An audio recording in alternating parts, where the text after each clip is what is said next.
Now to the political bombshell shaking up the race for California governor just weeks ahead of the primary. Democratic Congressman Eric Swalwell's abrupt exit over allegations of sexual assault. The California Democratic Party says it's now too late to remove Eric Swalwell's name from the ballot. One of the big questions tonight, what will happen tomorrow when Congress returns to Washington?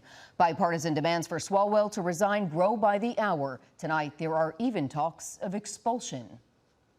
Support for Eric Swalwell collapsed under criminal allegations of sexual assault. Sunday evening, after a weekend of silence, Swalwell suspended his campaign for California governor in a social media post, writing, "To my family, staff, friends, and supporters, I am deeply sorry for mistakes in judgment I've made in my past. I will fight the serious false allegations that have been made, but that's my fight, not a campaign's."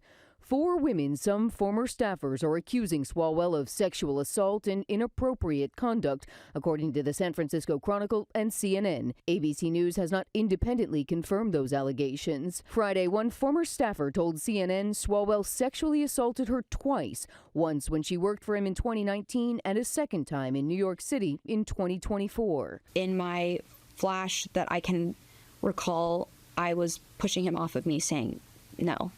And what did he do? He didn't stop. Tonight, another accuser told ABC News Swalwell sent her nude photos on Snapchat. Late Friday night, Swalwell posted a forceful denial. These allegations of sexual assault are flat false. They're absolutely false. Hours after that video, the district attorney in Manhattan opened a criminal investigation into those allegations. I don't think anyone expected that Swalwell would be the one to leave this race. Swalwell's swift exit from the California governor's race just 7 weeks ahead of the primary leaves a crowded field of Democratic contenders now clamoring to claim campaign donations and endorsements that are up for grabs.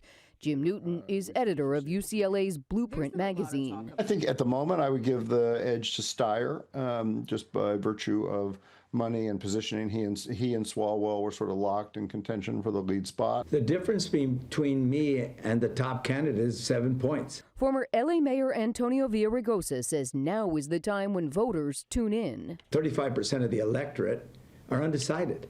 And the fact is, they're only now starting to zero in on the race. Tonight, it's not just Eric Swalwell's bid for governor in danger. With Republicans planning to force a vote to expel him from Congress next week, the Democrat, once seen as a possible rising star in the ranks, is now fighting for his very political survival. 2/3 of the House would need to approve the measure tonight. Even some Democrats say they're on board. And Swalwell's abrupt exit will inevitably help other candidates in that crowded field of Democrats. Reporter J.R. Stone from our Bay Area sister station continues our coverage tonight. He sat down with former Assembly Speaker Willie Brown, asking which candidates Swalwell's exit will benefit the most. Former San Francisco Mayor Willie Brown is one of the most politically connected individuals in the state of California. He had lots to say about Eric Swalwell and the California governor candidates when I spoke with him before dinner on Sunday night. No, I'm not surprised, frankly, because there have been rumors after rumors after rumors. His colleague in Washington pretty much said that. Brown tells me when it comes to the allegations against Swalwell, the fact that they were just 6 years ago is a big deal. He says that former Los Angeles Mayor Antonio Villaraigosa has the most experience out of all the candidates, but still hasn't polled well.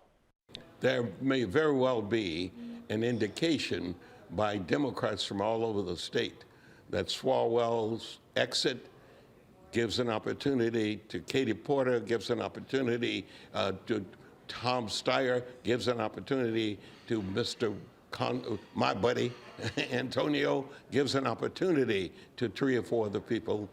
Brown and other experts that I spoke with believe that Katie Porter may benefit the most here. She started out ahead of many others, but dropped considerably over clips of her being pretty unpleasant to her staff and members of the media. In San Francisco, J.R. Stone, ABC 7 Eyewitness News. Here's a live look at our nation's capital tonight, where the landscape could shift this week. We will continue to bring you coverage of Swalwell's fallout on air and online at abc7.com. On the Republican side, the California GOP convention concluded today with no endorsement for any candidate for California governor.